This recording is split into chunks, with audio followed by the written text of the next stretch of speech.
Hai semuanya, ketemu lagi bareng Mihu di sini. Oh ya, kali ini Mihu akan membawakan alur cerita Donghua yang berjudul Battle Through the Heaven. Mihu mengingatkan sekali lagi ya bahwa konten ini full spoiler. Tanpa lama-lama lagi, yuk langsung aja kita masuk ke isi ceritanya.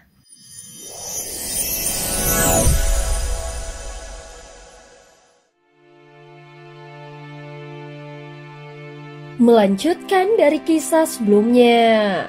Sebelumnya Xiaoyan membiarkan avatar Yuan Shen-nya mendekat ke sosok wanita misterius yang ternyata sedang diikat oleh rantai. Apa maksud dari semua ini? Gadis roh api itu memandangi avatar Yuan Shen Xiaoyan dengan serius. Wajahnya cantik, matanya yang keemasan bersinar dan tubuhnya tampak indah sempurna. Sosoknya seperti perwujudan wanita terbaik dalam bentuk manusia. Namun dia bukan manusia, melainkan roh api. Biasanya roh api tidak memiliki kesadaran secerdas ini.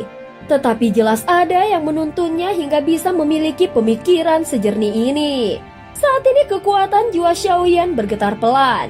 Api tiga warnanya tiba-tiba melesat keluar dan melayang di hadapan gadis roh api tersebut. Dia segera bergegas ke depan dan mendekati gadis roh api, kemudian meraih api tiga warna miliknya. Baik itu kadal raksasa roh api maupun berbagai jenis binatang buas roh api lainnya yang pernah ditemuinya sebelumnya. Mereka semua tidak memiliki kesadaran spiritual yang utuh. Namun gadis roh api ini benar-benar berbeda. Dia bukan hanya memiliki spiritualitas, tetapi juga jiwa yang utuh. Dia bukan sekedar makhluk yang terbentuk dari energi, melainkan roh sejati yang lahir dari api yang murni. Ini adalah pertama kalinya Xiaoyan melihat makhluk seperti ini. Aku bisa membantumu membuka segel tempat ini, tetapi kau harus membantuku lebih dulu. Kalau tidak, jika kau melarikan diri, aku tidak akan bisa menangkapmu, ucap Xiaoyan. Gadis roh api itu memandang Xiaoyan dengan ekspresi penuh kepolosan dan sedikit rasa tidak berdaya. Kau mungkin merasa aku tidak punya kekuatan untuk melakukannya. Tetapi kalau aku ingin pergi sekarang, kau juga tidak akan bisa menahanku. Sebelumnya Xiaoyan telah berhasil mundur sekali. Jadi gadis roh api itu tahu bahwa Xiaoyan memang benar-benar bisa lepas darinya kapan saja. Seketika di wajah gadis roh api itu muncul sedikit rasa cemas. Tunggu, baiklah, aku setuju. Dia langsung berkata dengan tak berdaya, tetapi kemudian dia menatap tajam. Cih, tapi bagaimana kalau kau mengingkari janjimu? Mendengar ini, tatapan Xiaoyan menjadi serius dan aura mendominasi langsung memancar dari tubuhnya. Atas nama yang mulia, aku berjanji jika aku mendapatkan api pemusnah itu, aku akan membiarkanmu pergi. Saat kata-kata itu keluar, aura agung memancar dari tubuhnya sehingga membuat gadis roh api itu terdiam. Jika sebelumnya dia punya niat untuk memanfaatkan Xiaoyan, kini dia mulai ragu. Tentu saja dia bisa merasakan kekuatan misterius yang terpendam di tubuh Xiaoyan. Kau hanyalah kultivator biasa. Mana mungkin kau adalah yang mulia? Gadis roh api itu menatap dengan curiga. Dia mengira Xiaoyan hanya sedang menipunya. Apakah kau mengenali tanda ini? Xiaoyan segera mengangkat tangannya memperlihatkan tanda warisan dari Shizun yang muncul di antara alisnya. Begitu melihatnya, tubuh gadis roh api itu bergetar keras. Itu, kenapa tanda miliknya ada padamu?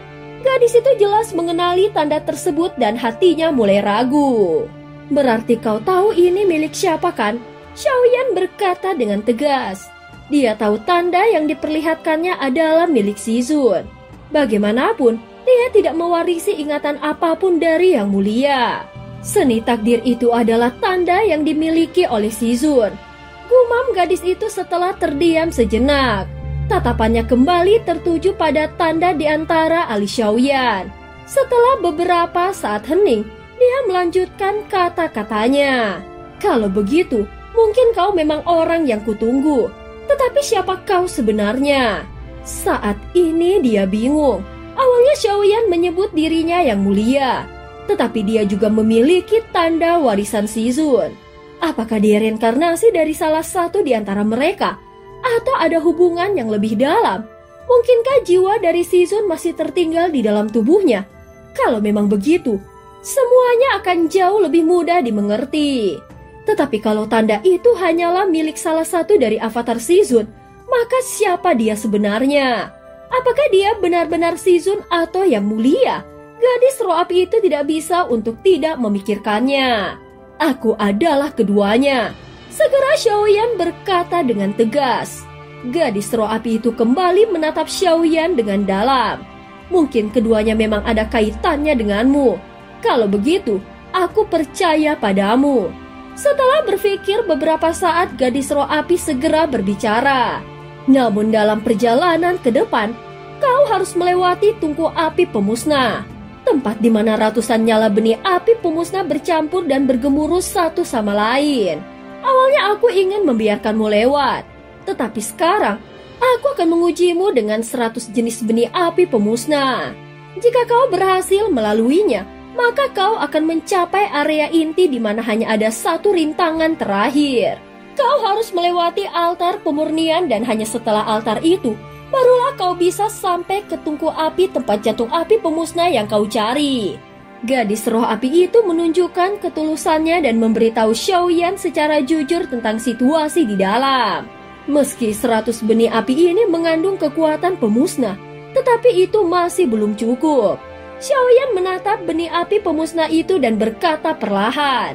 Kemudian menggelengkan kepalanya. Aku tahu kau pasti menyimpan rahasia. Tetapi yang kuinginkan bukan benih api ini. Kau sendirilah benih api dari api pemusnah itu. Ucap Xiaoyan dengan suara yang tegas. Gadis roh api itu terdiam saat mendengarnya. Dia tahu dengan pemahaman Xiaoyan tentang api, hal seperti ini tidak bisa disembunyikannya. Iya, aku memang roh api yang dilahirkan dari api pemusnah itu. Apa kau berniat menelanku? Gadis roh api itu langsung bertanya dengan sikap waspada. Tidak perlu.